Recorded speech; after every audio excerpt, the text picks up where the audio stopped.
Esto es un vial de insulina humana. Es una hormona, probablemente la más conocida de todas. Sin ella, se desarrolla la diabetes.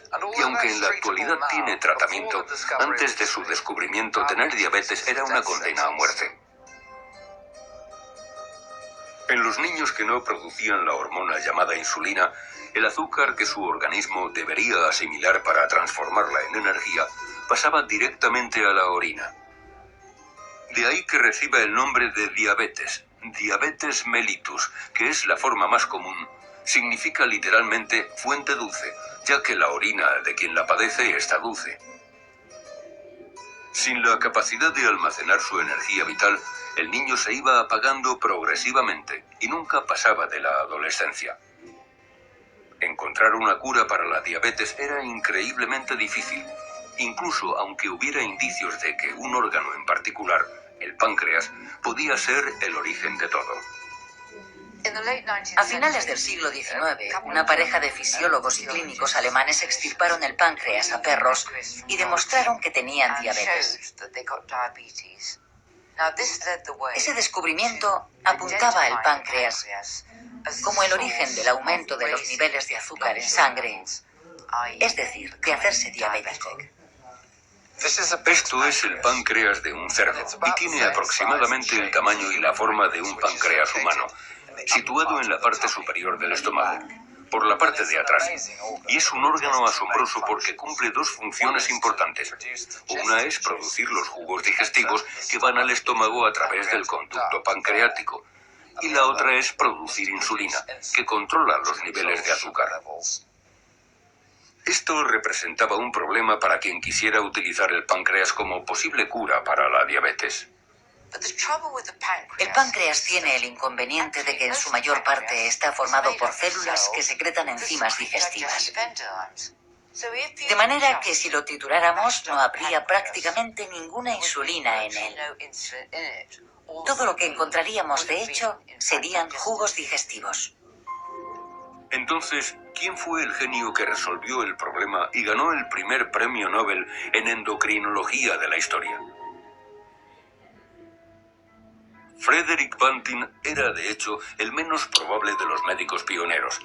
Desde luego no dio con su revolucionaria cura para la diabetes mientras trabajaba en un laboratorio dotado de buenos fondos. Era más bien un médico fracasado que ejercía en Ontario, Canadá. Acosado por las deudas, completaba sus ingresos dictando clases a estudiantes de medicina. Y sin embargo fue responsable de uno de los descubrimientos más sensacionales de toda la historia de la endocrinología. Mientras investigaba para dar una de estas conferencias, se topó con un artículo en una publicación poco conocida: Cirugía, Ginecología y Obstetricia. Se refería a la posibilidad de detener la función digestiva del páncreas, eliminando las enzimas y dejando solamente las células productoras de hormona para que hagan su trabajo. Se pasó el día buceando en sus notas, reflexionando sobre cómo el organismo controla el azúcar y en particular el páncreas.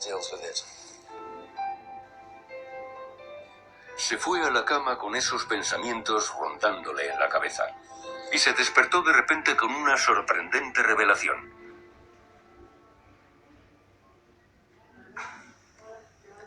Fue el momento eureka de Frederick Banting. Anotó lo siguiente en una libreta en mitad de la noche: diabetes. Así, mal escrito, aunque redactaba muy bien, así que estaría dormido. Ligar los conductos pancreáticos en perros. Mantener los perros vivos hasta que el tejido acinar degenere y queden los islotes. Intentar aislar la secreción interna de estos para que se produzca glucosuria. Hay que ser médico para comprenderlo, pero les diré que fue el primer paso para dar con el remedio de la diabetes. De pronto se le ocurrió que si ligaba el conducto del páncreas, que produce todas estas enzimas digestivas, haría degenerar el tejido. Y entonces podría aislar unas cuantas células llamadas islotes, que producen la insulina, y conseguir un suplemento insulínico. Lo que hizo Banting fue intervenir quirúrgicamente a perros para ligarles al conducto pancreático así. Los mantenía con vida 6 semanas y pasado ese tiempo, las células que producían las enzimas digestivas habían muerto. Y así obtenía un páncreas que solo producía insulina. Increíblemente, al ensayar en animales el extracto del páncreas de este perro, se demostró que la teoría de Banting era correcta. Y en enero de 1922 ya estaba preparado para ensayar el mismo extracto en humanos. Leonard Thompson era diabético desde muy joven. En 1921, con 14 años, fue ingresado en el Hospital General de Toronto al borde de la muerte. Estaba tan delgado que muchos pensaban que era víctima del hambre.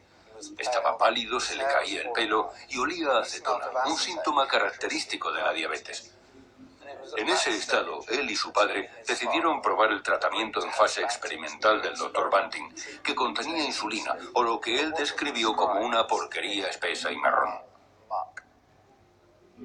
Tras cierto proceso de refinado, lo que Thompson llamaba porquería, ya que después de todo era páncreas de perro, le proporcionó una vida completamente nueva.